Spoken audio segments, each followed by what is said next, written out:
Hello, amazing human beings. How are you doing today? You've made it till Friday again. Woo! Good job. Okay, so we are happy everybody's here. Thank you all for leaving us questions. We really appreciate that. Some of you made them hard, though. My goodness. We're older people, you know. Good God. So we are going to get to all of those. If there is time left over after all of that, we might slide into trivia. We'll see what happens. But we do really want to thank you guys because, yeah, we're so much better off answering stuff from you guys than, coming up with our own. Anyway, hopefully you'll be able to see both of us working. For those of you who are watching and not listening like it's a podcast. So I think we probably need to get started. You want to say hello, Neil? Hello, everyone. Hope you guys are having a good day, had a good week. Just kept trucking right along. Okay. Firstly, we're going to answer this one from Sugar Ray Crafts because apparently we missed this the last time, Ray. I apologize for that. I don't know how it got missed, but okay. She has multiple questions. First, we have top 5 favorite movies. What show do you think will continue to be loved in coming generations? What are your pet peeves? And then, besides bearded dragons, what would be your favorite reptile? What animal are you deathly afraid of? Favorite dog breed? So let's take those one at a time. Yeah. I think you're going to get the first half hour, Ray. Okay, so let's start with the first one. Top 5 favorite movies, Neil? Gosh. Well, the whole Star Wars series. Good ones, yeah. And Bullet with Steve McQueen. Ooh, an oldie but a goodie.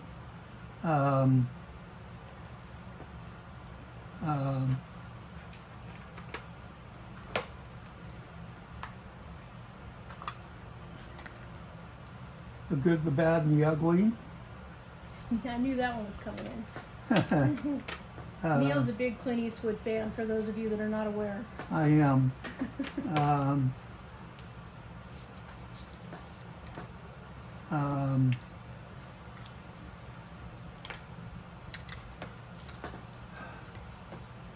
Sorry, I didn't make a shift on you. I can't remember the name of the one that he did where he's a Marine recon platoon sergeant. Oh, well, I can't help you with that one, honey. But that one too. And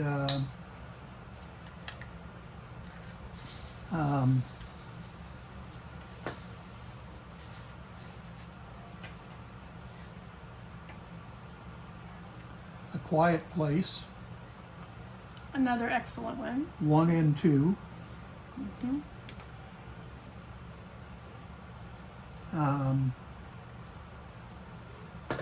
The Outlaw Josie Wales.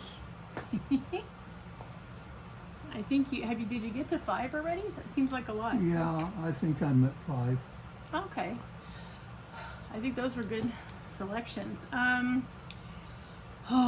Top 5 movies for me. Okay.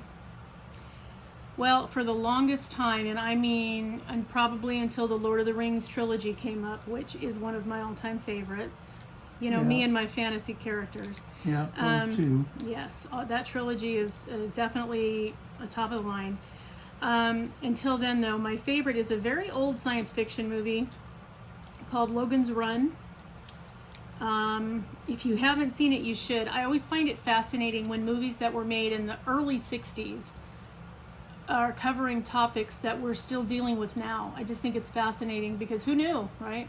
Didn't they do a remake on that? I don't think so. Okay. So that's probably one of my all-time favorites. So Logan's Run, Lord of the Rings trilogy.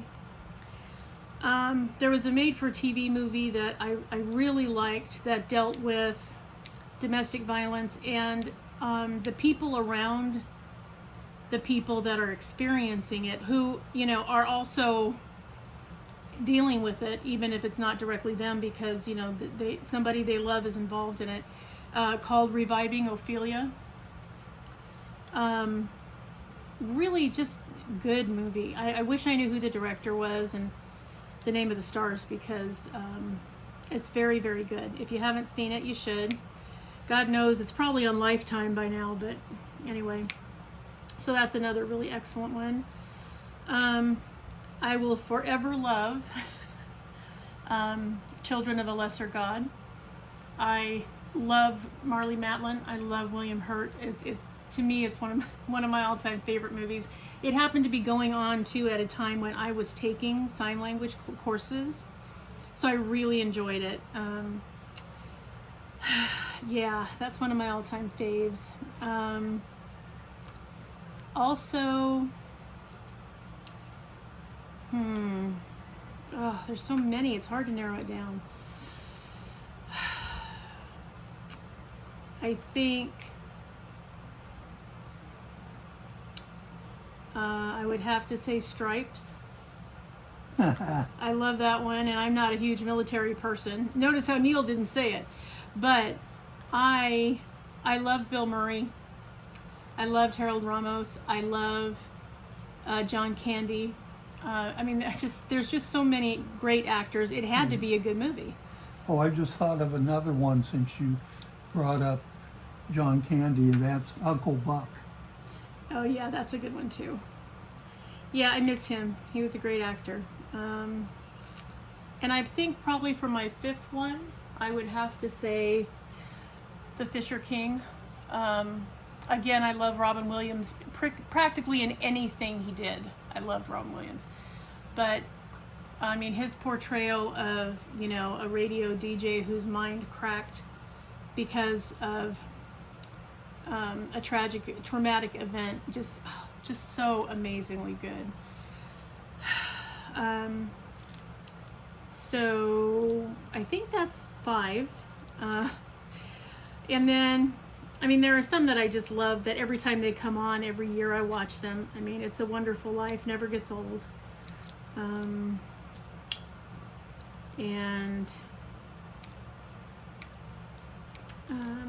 Divine Secrets of the Yaya Sisterhood, love it. Also excellent actresses, couldn't go wrong there.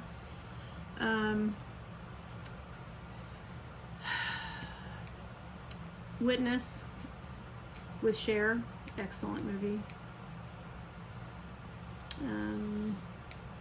Agnes of God, I think, is an interesting movie.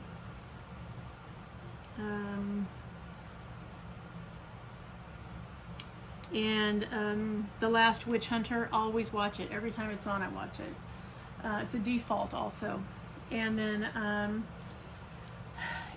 any episode of my favorite series, The Highlander, with Adrian Paul. I loved that series. I wish it could have gone on forever.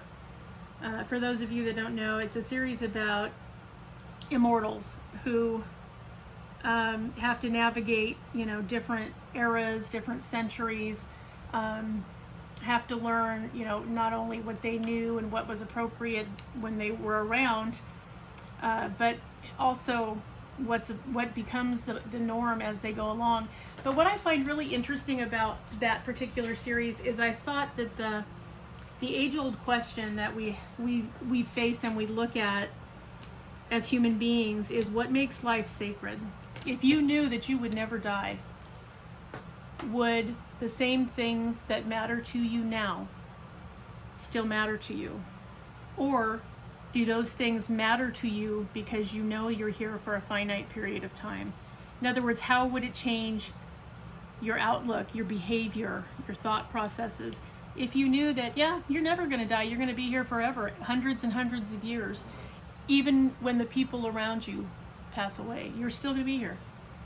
What would be important to you? And I think they answered that question really great. I didn't particularly like the fact that you know, the whole premise of the show is in the end there can be only one. So when you met another immortal, most of the time somebody had to cut off the other person's head. That was a little rough. But other than that, I really liked it. I thought it was extraordinarily well done. So yeah. So those are those. Okay, next question is... I can't believe you didn't mention Buffy. Well, she's not really a movie. No, she's a she's TV not. show. But Well, yeah. neither was Highlander. That's true. I'll always love my Buffy. She's my guilty pleasure. And I love the Buffy-isms. I'm very disappointed in what has happened with Joss Whedon. I think that's such a shame. That there was that kind of angst going on among the cast. That's really sad to know. But, oh, I love the show. And I use a lot of Buffy-isms in my everyday vernacular now. I mean, absolutely. So, yeah. Yeah, she will always be my guilty pleasure. And I mean not the movie. I didn't think the movie was all that good. But I enjoyed the series very, very much. I think Sarah Michelle Gellar is wonderful. I love Anthony Stewart Head playing Giles. I love Allison Hannigan playing Willow. I loved whatever his name is, Nicholas whomever that played Xander. Although he's had some rough situations. And James Marstairs, who I adore, who played Spike. And let us not all forget David Boreanaz, who played Angel. I mean, yeah, I did. I enjoyed it, and I admit it freely. If it was on today, I'd still be watching it. Okay. Okay, Neil. What show, I guess this could be movie or TV, what show do you think will continue to be loved in coming generations? Sugar Ray Crafts thinks it's Gilligan's Island. What do you think will continue to be, you know, a forerunner in years to come, generations to come? Well, they're already playing it ad infinitum forever on USAA Network. And that's Law and Order. Oh, you think it's going to endure the test of time, huh? Oh, yeah. Oh, that's interesting. Any others that you think might?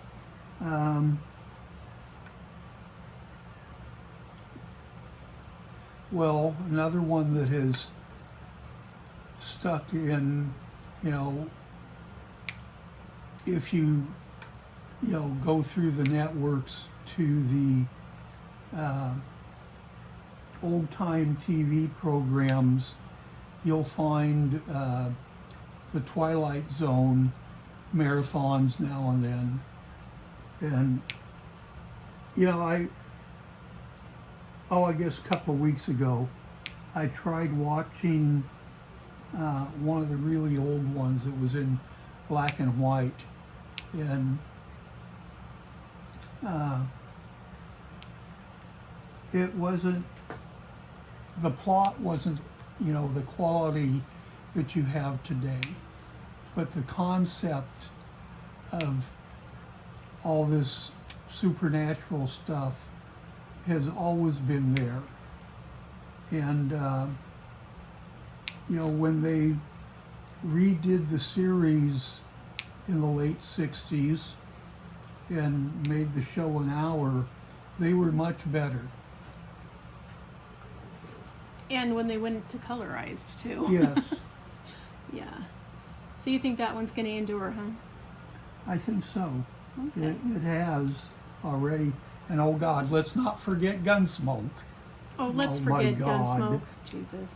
I don't know that that's going to withstand the test of time, okay? I mean, it was, you know, it was adorable and hokey, just like Mayberry. I don't see God. that lasting either. I cannot watch Mayberry RFD. It's just too stupid. So you see, imagine what people in the 22nd century are going to be saying about some of the stuff we watch religiously now. Okay, I think Star Wars in one form or another is destined to continue until we 100% cease space travel or make first contact and make it obsolete. I think it's going to go on forever. I hope the same is true for Star Trek, because I will once and forever be a Trekkie first. Yeah. That was my first love right there. Oh, I spent many a day and evening filled with the antics of Kirk, Spock, and McCoy.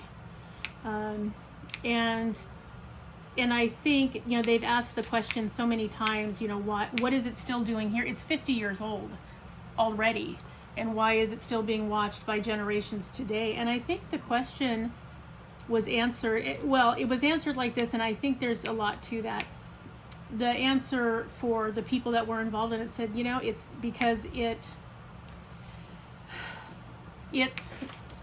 provides hope. You know, when we look at that, we go, hey, guess what? We didn't blow ourselves up like we seem to be trying to do every day. We're still here. Yeah. And I think that resonates, you know, with human beings in general, but especially when the times are hard. Yeah. You know. And Gene Roddenberry was a genius. Oh, such a visionary. Good God, he was such a visionary. Oh, I got to add one more series to my favorite shows, The X-Files. Oh, yes. I wish that one was still going too. Okay, I think, so Star Wars, Star Trek, I think are destined to endure until space travel is the norm. And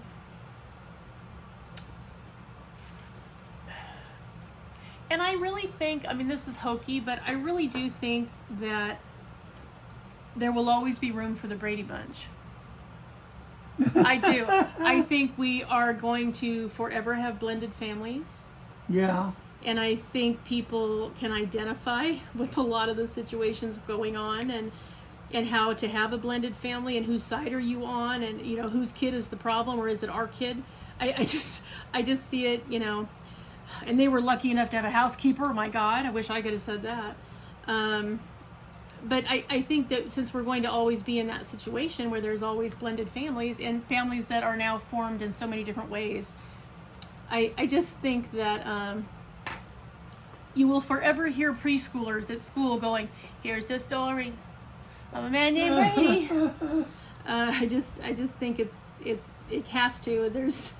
There's too much, you know. It was, I think of it as the very first reality show, because, you know, except that nowadays Carol would have to be working and they'd have half those kids in daycare, but you know what I mean. Other than that, I think the family stories sort of have to go on. So, and I think that's okay. I don't think it hurts us at all to watch a family with family values, no matter what the show. I mean, we all managed to survive Archie Bunker, didn't we? Yeah, I God think. forbid. I think we can survive the Bradys, and it's just a cute little family viewing moment. You don't have to worry about, you know, it's not like it's, you know, mature audiences only. I mean, everybody can sit down and go, oh my God, how dumb, and you know, and it's fine. So I think that one's bound for not archives, but to continue. What are your pet peeves, Neil? Let's keep it to 3.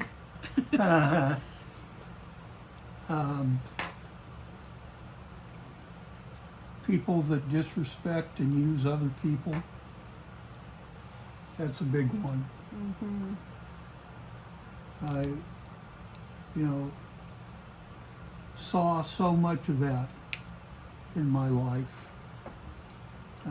Where did you see it mostly? If you had to name one time or one place, where was it most prevalent?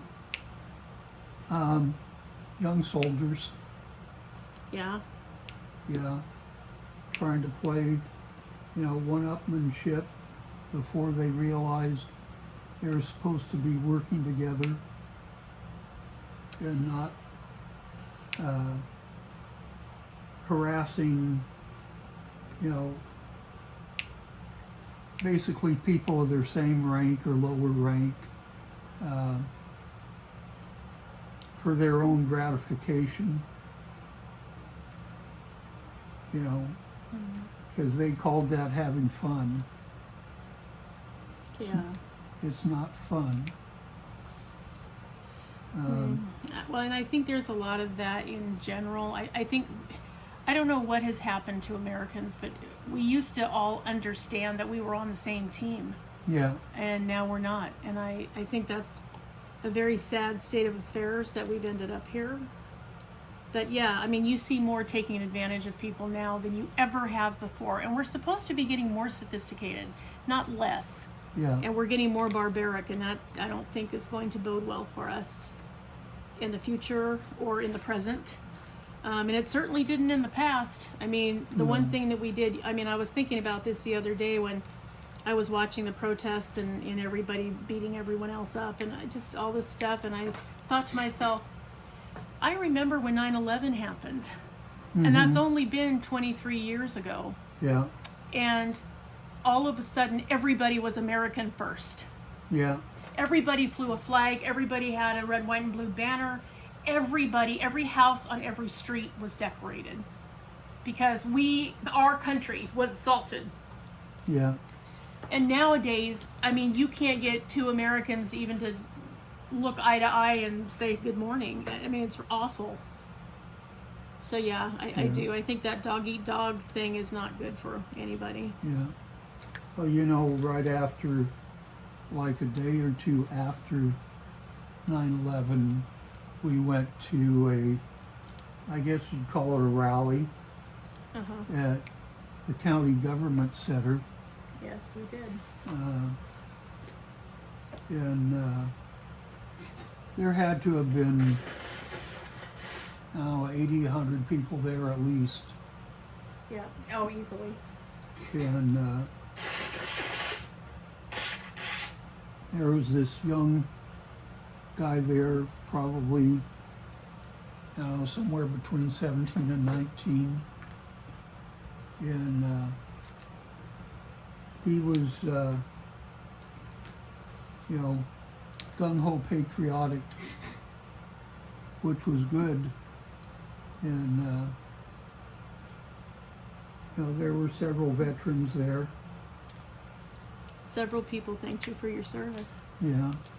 And this kid said to me, "You're a hero." And I'm no hero. Okay, I served 20 years because I enjoyed the military most of the time. There was things that I didn't enjoy about it, but I was also trying to have a career to feed my family, raise my kids. I was never deployed to a combat zone. Thank God. So, I'm no hero. I did my job. I had confrontations with some people in various situations because I was law enforcement. But,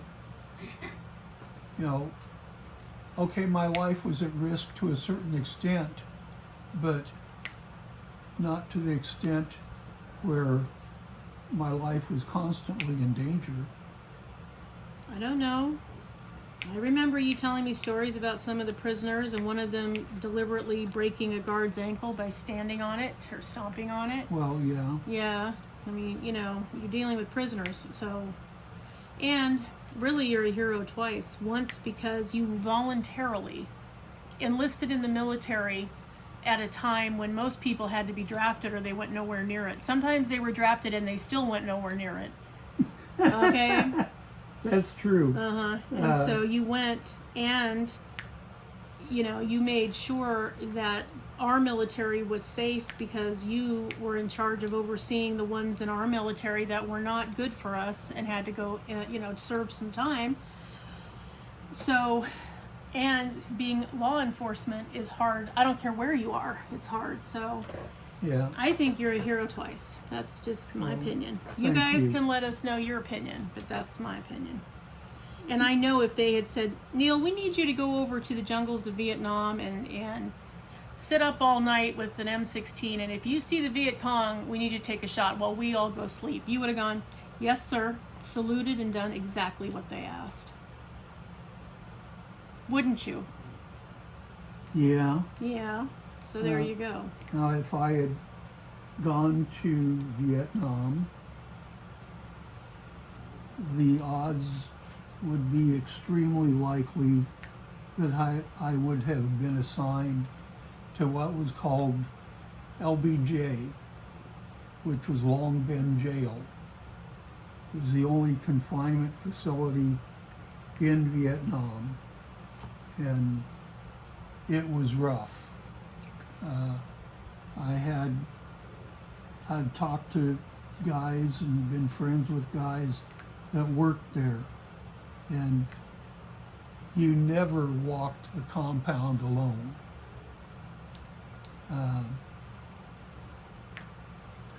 They averaged a riot once or twice a month. Oh, gosh. They were put on alert for a riot at least once a week. To what do they attribute that? Was it the climate? Was it the clientele? Like what was the biggest reason? Well, you know, these guys that were confined were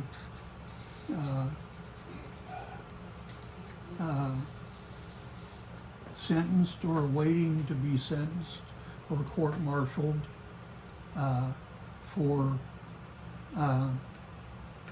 crimes that were committed in Vietnam that could have been burglary, robbery, assault of, or murder of a superior, whether non-commissioned officer or commissioned. So to some extent it was the clientele. Yeah. And then I guess at least partly the climate's not good because Leavenworth has riots too, and that's right here in our own backyard. So, but it's also a horrible climate. So. Yeah. Well, now when I was at Fort Riley in the early 70s, I was there for 3 years, and we had at least one full-blown riot every summer. Oh my God. Because and how often during those riots were guards injured or killed? we never had a guard injured or killed.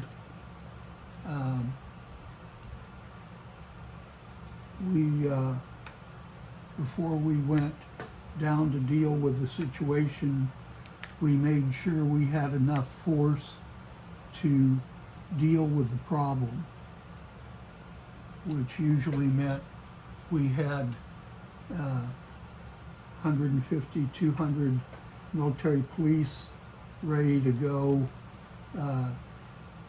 deal with the unruly prisoners. And at that time, the prisoner population there was, between 220 and 270 prisoners. You want to tell me again how you're not a hero? You are in my book. Because you couldn't pay me enough to both be in that god-awful humid climate and or dealing with those prisoners. No, thank you very much. But thank God we have people like you who are willing to do that.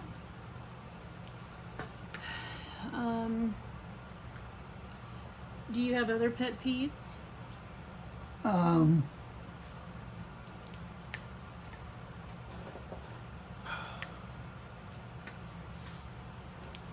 Well, yeah, but they're political. Okay, we'll just ignore that then. All right, anything non-political you wanted to add? No, that's enough. All right, well, I'll go to pet peeves. I have a few. I can't stand liars at all. Can't stand it. There is no reason to lie. Okay, let me change that. There are two reasons, and neither one of them is okay with me. One is to try to get out of doing something you did that you know you shouldn't have done. Kids will do that one a lot. The other one is to be deceitful for whatever reason known only to the person lying usually. And I'm not talking about little white lies. You know, we all have that girlfriend who goes, "Do these pants make my butt look big?" And we all go, "Oh no, sweetie, you look skinny as a rail," when you know that's not true. Okay, because you know, to be a good friend, you gotta boost up, you know, self-esteem sometimes. Okay, but I'm talking about the ones that cause pain and suffering to someone. Those are the ones I cannot stand. If you're gonna do the action that causes the lie, be prepared to tell the truth about it. I can handle the truth in any capacity. I don't care how grim it is, because truth doesn't change. It doesn't fluctuate. Lies change every time they're told. So, yeah, truth. Give me the truth, the whole truth, and nothing but the truth. Joe Friday, and I can work with it. Lie to me once, and I really don't want anything to do with you again. It's just that simple. I have no use for deceitful people. So that's a huge one. And let me tell you what, I raised a sociopath. And at the time it infuriated me because he was a masterful liar. I mean, masterful. You know, most people have a tell when they lie, you know, and you can tell right away. Either they give themselves away. You know, if I tried to even tell a little white lie, I'd give myself away because I'm not good at it because I hate it so much. But oh yeah, I have a kid that, oh man, could he lie? Oh, if it was an Olympic event, he would be a gold medalist. Let me just say that. And so, oh, it made me so angry for so long. And he was probably the one of my 3 kids that was grounded the most often because he was a repeat offender. Like, he did not learn the first 10 or 12 times. Okay, I had to get creative with him. Boy, did she. I really did. But now when I look back, I realized I was paying tuition. That's what I was paying, because thanks to him and how masterful he is at it, I can smell a lie when a lot of people wouldn't be able to.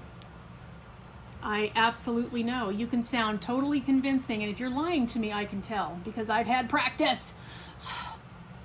And so, and let me tell you what, it's been a hard life the last several years because, you know, we all learned in kindergarten, you cannot, if you lie, there's going to be consequences because you're not supposed to do it. Okay. But nowadays, we have people lying that used to be role models.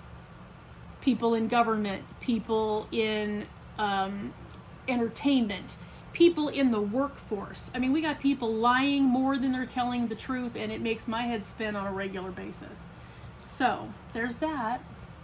So that's my first pet peeve. And I'll stop at 3. I could go on for days, but okay.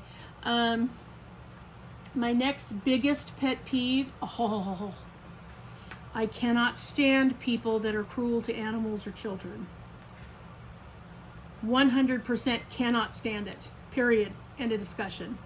If you are willing to be cruel to the most innocent and most vulnerable among us, I want you locked up and thrown away the key, and I no longer give a poop about your rights. You don't deserve any. So there you go.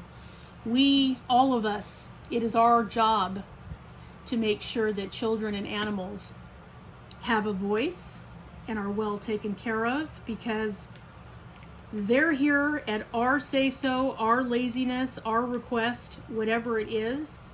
They don't get to make the decision, and they don't have a voice most of the time. It's up to us to give them one. If it were up to me, animal cruelty would be a felony in all 50 states. So be thankful I'm not in charge, people, because yeah, it would not be tolerated. Absolutely not. None at all. Period. Done, done, done. And your first offense would be your last. And I think punishments ought to fit the crime. So if you starve an animal to death, guess what's going to happen to you when you get behind bars? Yeah, it's a thing. So that's how much I hate it. I don't like the fact that the cruelty to children and animals goes across all lines, all ages, all socioeconomic levels, all, all people, all races, all religions, all everything. Cannot. So that is